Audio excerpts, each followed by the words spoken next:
Let's take a few minutes and go over our circular motion unit test practice in preparation for our big unit test tomorrow. Starting with question number 1.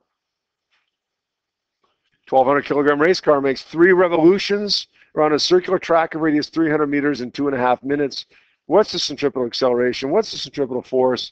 And question C asks us for the coefficient of friction between the car tires and the pavement. Listen, we know it's going in a circle. We know all that stuff that we learned about with circular motion, centripetal force, centripetal acceleration. Okay, we know that stuff works here. We want to find the centripetal acceleration. There's one equation that we have really that finds for us centripetal acceleration. It's v squared over r. But we see this a lot, right? We see a lot of times a question like this where we don't know what the value of v is. We don't know what the speed is, but we need it. So we can use the equation that we learned on the first day of this unit, 2 pi r over t, in order to find it. Now, here's what a lot of people are going to do. People are going to say, oh, 2.5 minutes. That's what, 150 seconds? Perfect. I'll fill in 150 seconds for the period. But it's not the period. That's not the time for 1 revolution. Rather, that's the time for 3 revolutions.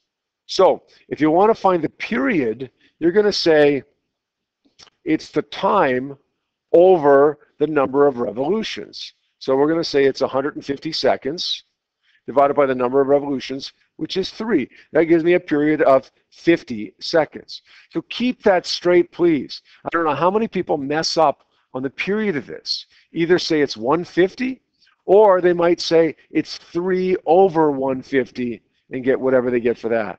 Okay, it's 150 over 3. It's time divided by the number of revolutions. Get 50 seconds, plug that back in here, 2 times pi times the radius of 300 meters, divided by the period of 50 seconds.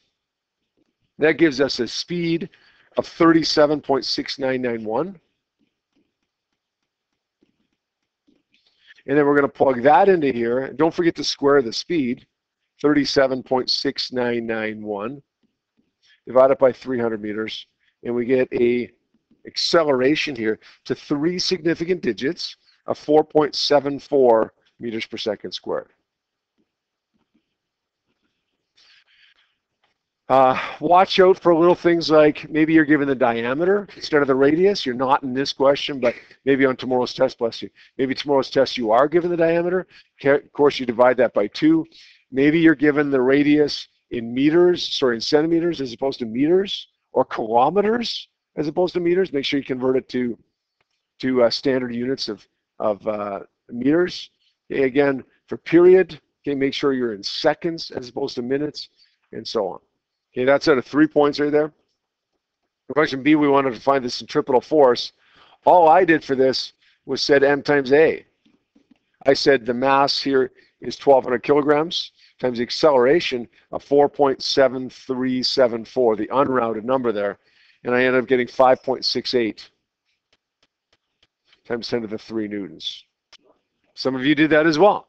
Some of you said F is equal to mv squared over r, which is perfectly valid, right? As long as you found v correctly over here, 37.699, okay, m times that value, square it, and divide it by r, 300 meters, and you're going to get the exact same thing. This was only out of 1 point. The reason being, if you did it the most efficient way, it was hardly any work. Right? All you had to do was multiply that mass times the acceleration. Finally, the coefficient of friction. The centripetal force is always, always, always caused by another force. In this case, it's caused by the force of friction, right? So if we can find the force of friction without using the centripetal force, that's fine. But if you can't, then it's okay to set the centripetal force equal to the force of friction. So we're going to say, in this case, mv squared over r is equal to mu times the normal force, but the normal force is m times g. Masses cancel, even though we have the mass, and you can use it, you put it in there if you want. You don't need it. Okay, solving for coefficient here works out to be V squared over G times R, or R times G, which use your speed here, your unrounded speed. Radius was 300 meters again. Oh, wait a second. Okay, so this works. It's not the way I did it on my key, though. And I'm getting 0.483. Okay, that works. You know what I did on my key? And probably makes sense to do this. Look, the centripetal force, we already know. We just calculated it, right? It's 5684.892. That's the unrounded number. Times the mass times gravity. Right? Normal force there. And we solve for the coefficient there. It works to 3.483 as well. Okay, I don't know which way I like better, to be honest. Probably the green way. Okay, that's the way I did it on my answer key, right? Since we know the centripetal force already. If we didn't know the centripetal force there, then it might make sense to do what I did there in blue. Since we know it already, you can save yourself a little bit of work there. Both ways are correct, though. Number 2, a 1,200 kilogram roller coaster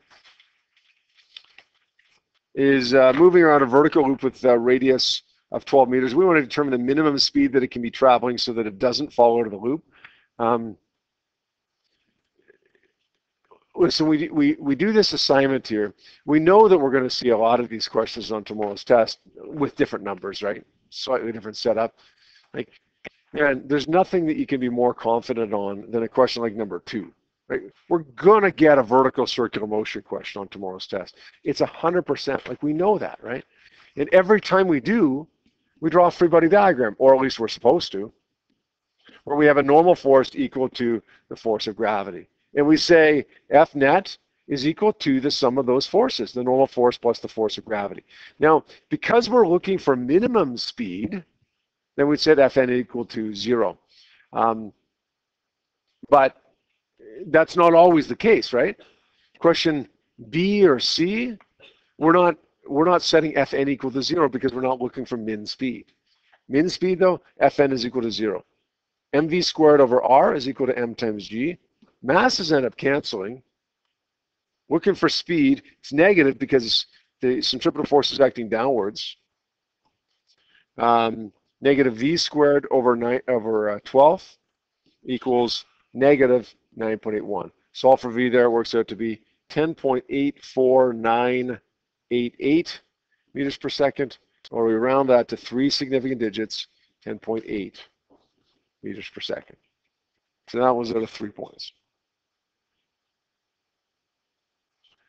2b says determine the force of the track, which is really the normal force, right? The force of the track acting on the roller coaster if the car is moving at twice the minimum speed.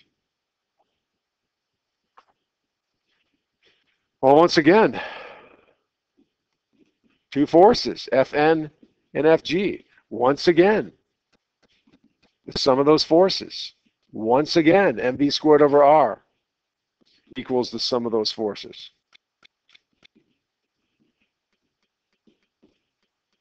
We do the same thing every time, right? No matter what the question is. We sub in some numbers here. The centripetal force is negative, so it's negative 1,200 times the speed. Twice that speed is 21.6998.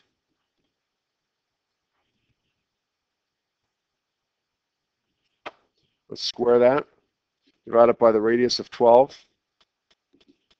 equals Fn plus negative 1,200 times 9.81. Negative because gravity is down as well. Solve for the normal force there. And I get negative 3.53 times 10 to the 4. Stop me anywhere along the way if you need a little bit more help on something or clarification on something, right? All right, when the car is at the bottom of the loop, not much is going to change. Got a normal force acting upwards now, gravity acting downwards. Still going to be mv squared over r equals Fn plus Fg, but now it's 1200 times twice that minimum speed, 21.6998 squared over 12. This is positive. Up here it was negative, right? Because it was acting downwards toward the center of the circle. Now it's positive. Fn plus negative 1200 times 9.81. Solve for Fn here. 5.89 times 10 to the 4. The biggest mistake in question 2 here was signs. Some people had A or the first one or the second one is the same answer. Well, you're not going to have the same track force at the top and the bottom. Okay, it's moving faster at the bottom. At the bottom, we're assuming actually it's moving at the same speed, constant speed. But at the bottom, you've got two forces acting in opposite directions. Think about it this way. You're in a tug of war. Okay, it's June, and we have this special day at school where it's all these activities outside. And one of the activities is a tug of war with this mud pit in the middle. And you're in a tug of war. It's girls against the guys. And the guys are losing. Girls are kicking the guy's butt, pulling against each other. So they decide, oh, let's join forces and all go on the same side, pulling in the same direction. So they pull the rope around like this. Guys are pulling it like this. Girls are pulling at the other end, but in the same direction. Well, you don't have to pull nearly as hard, right, when you're pulling in the same direction. Back when you were pulling in opposite directions, back when the girls were kicking your butts, by the way, when you were pulling in opposite directions, that's when you had to pull harder. Look at this, guys. The normal force at the bottom is bigger than the normal force at the top. Why? Because the girls and the guys are pulling in opposite directions in the tug of war now. Fn and Fg are pulling in opposite directions. Fn is going to be a bigger value, just like it is in the tug of war when you're pulling in opposite directions. Determine the apparent weight of the car when it's at the bottom of the loop. Well, the apparent weight is the same as the force of the normal force. 5.89 times 10 to the 4.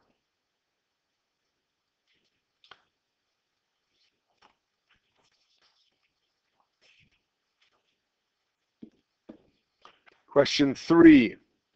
The gravitational field strength produced on Jupiter, or by Jupiter, I should say, by Jupiter, at a point on the surface of Jupiter and 800 kilometers above the surface of Jupiter.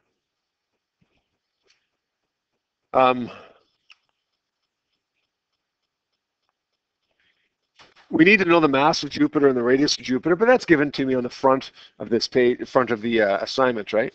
You have all that information. We're going to say the gravitational field strength on the surface of Jupiter. We have more information about what causes the field than about what experiences it, right? Jupiter causes it. We know everything we need to know about Jupiter. Is there an experiencer there to experience it? Maybe, but we don't know anything about it if there is.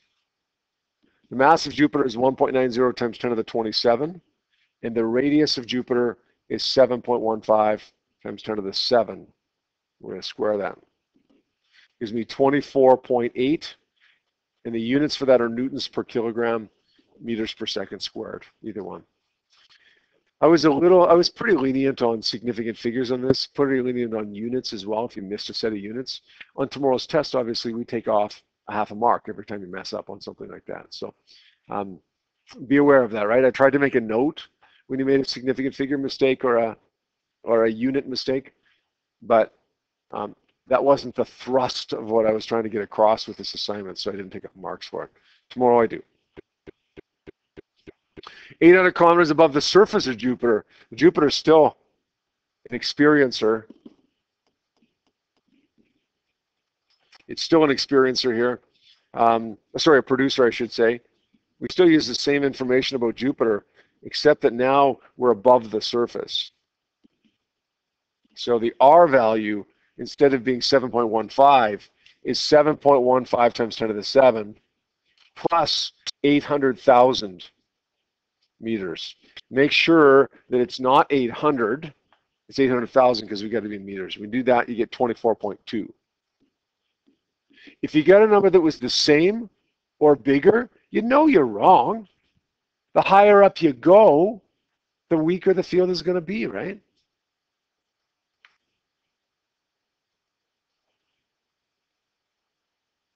What's the force experienced by a UFO 800 kilometers above the surface?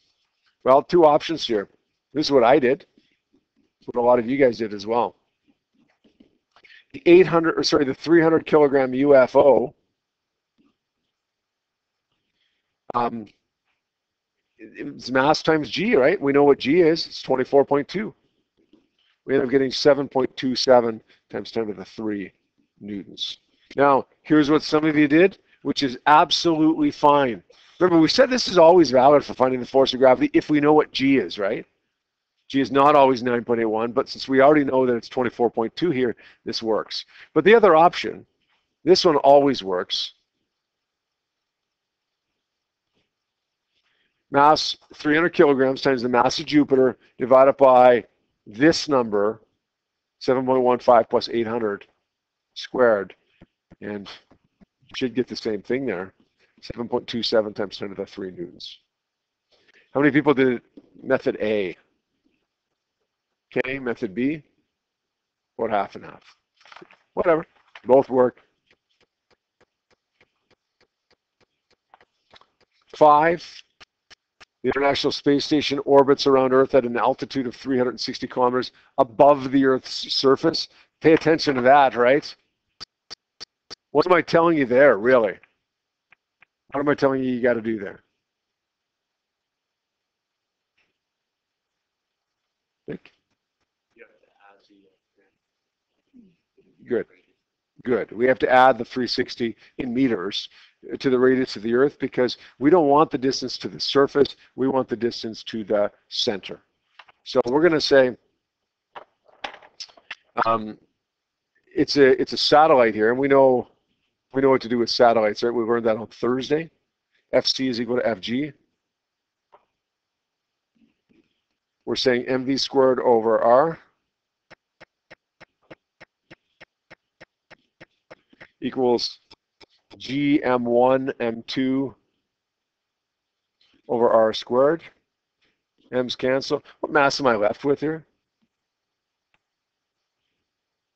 What mass am I left with? Kristen, is that the mass of the experiencer or the producer? Yeah, it's the mass of the producer. Divide that by R. What are we looking for here? The speed. So V is the square root 6.67 times the mass of the producer, which is 5.97 times 10 to the 24, divided by R, which is 6.74 times 10 to the 6. And remember, that value of R came from adding the radius of the Earth to 360,000 meters. We end up getting 7.69 times 10 to the 3. And B, the time that it takes the space station to make one revolution, probably going to say V equals 2 pi R over T.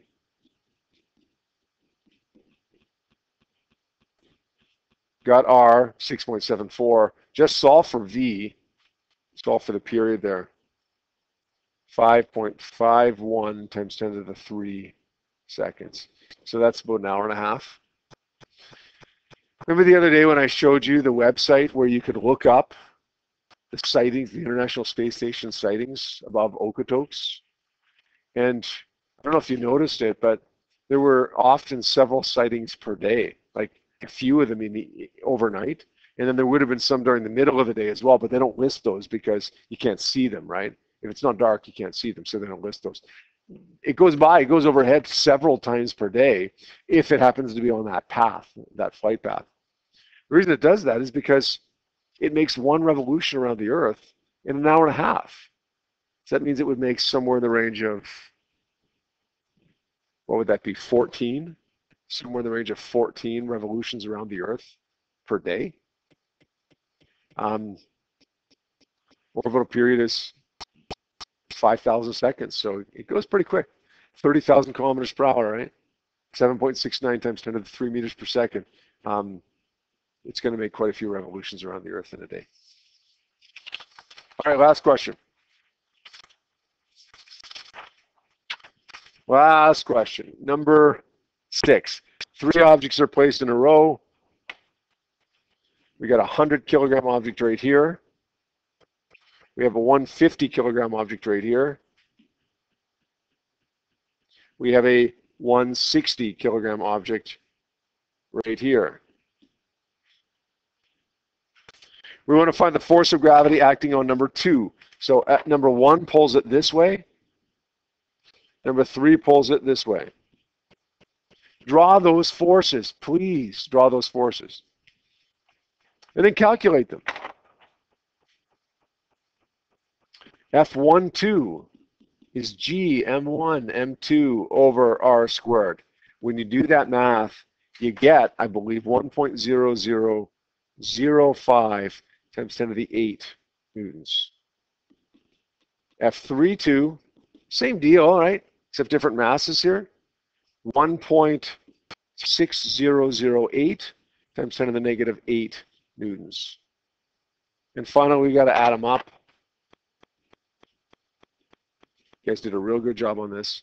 F12 plus F32. Negative 1.0005 plus positive.